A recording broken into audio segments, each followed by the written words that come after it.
Bueno, pues como ustedes saben, en los últimos años el riesgo y los ataques contra las defensoras de derechos humanos han aumentado en todo el país, como consecuencia de la cada vez más activa participación política de las mujeres para promover la perspectiva de género y solidarizarse con sus pares cuando los derechos que les corresponden son violados de manera sistemática. En México todavía no contamos con procesos sistemáticos de documentación que permitan brindar un panorama completo de la situación de violencia que enfrentan las defensoras. La mayoría de los informes existentes, tanto de instituciones de derechos humanos como de organizaciones de la ciudadanía sobre la situación de defensores y defensoras, no están hechos con perspectiva de género, lo cual invisibiliza las formas específicas en las que son agredidas estas últimas, las defensoras, así como las condiciones de riesgo que ellas enfrentan. Chihuahua, Nuevo León, Oaxaca, Chiapas y Guerrero son las entidades donde mayores agresiones a defensoras se han denunciado. Las principales depositarias de agresiones son quienes trabajan en los siguientes ámbitos: denuncia de casos de feminicidio, trabajo en los centros de refugio para mujeres que sufren violencia, denuncia de violaciones a derechos humanos por parte del ejército, empresas transnacionales y en ámbitos laborales, defensa de la autonomía reproductiva de las mujeres, apoyo a las familiares de personas detenidas, perseguidas y desaparecidas por motivos políticos, mujeres que ejercen el periodismo, defensoría de personas indígenas y activistas de la comunidad LGBTI.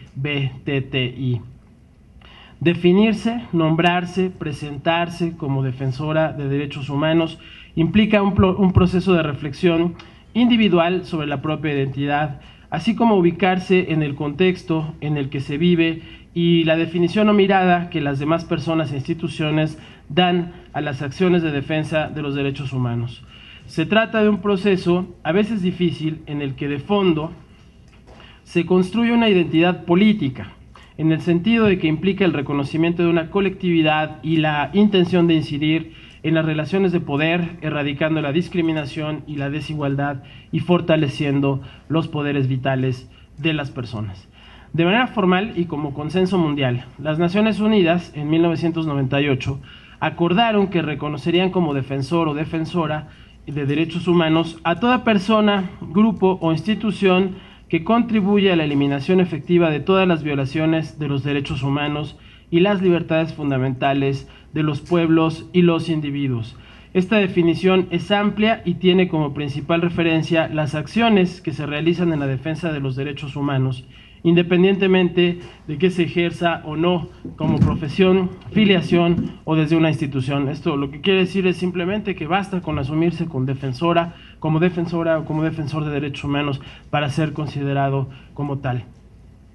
Muchas defensoras, sobre todo en el contexto actual del país, se van identificando como defensoras a partir de agravios y violaciones a sus derechos o a las de sus familiares. Y sin embargo, muchas veces el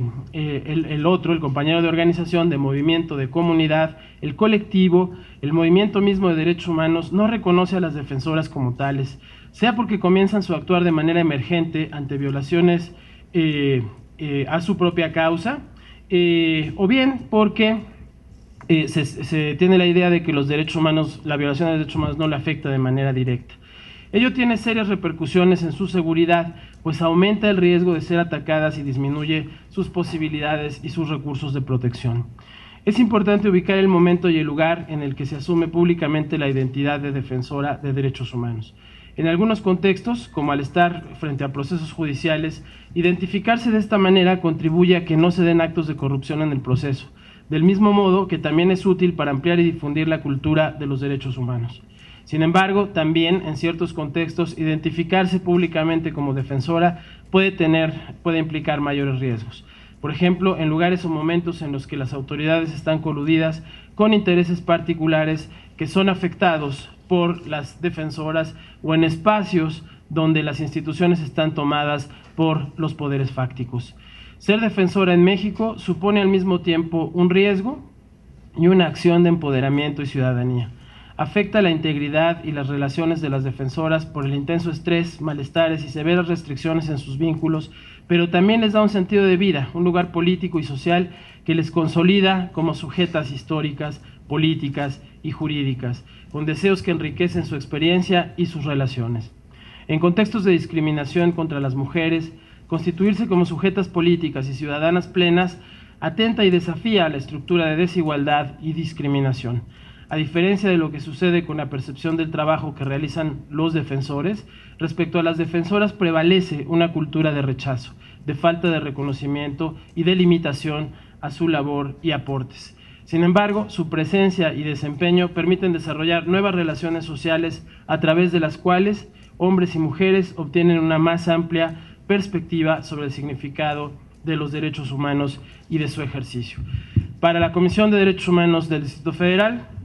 es un honor y también es un placer ser sede de la presentación de este informe Defensoras de Derechos Humanos en México. Yo quiero públicamente agradecer y felicitar al mismo tiempo a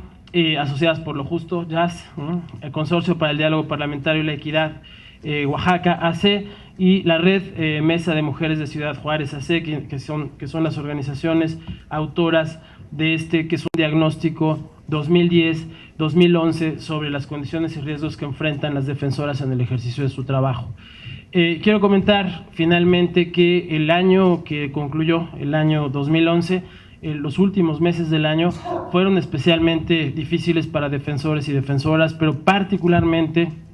quiero destacar el caso de Norma Andrade, que todas y todos conocemos, del que supimos a finales del año. Afortunadamente, el Distrito Federal generó condiciones para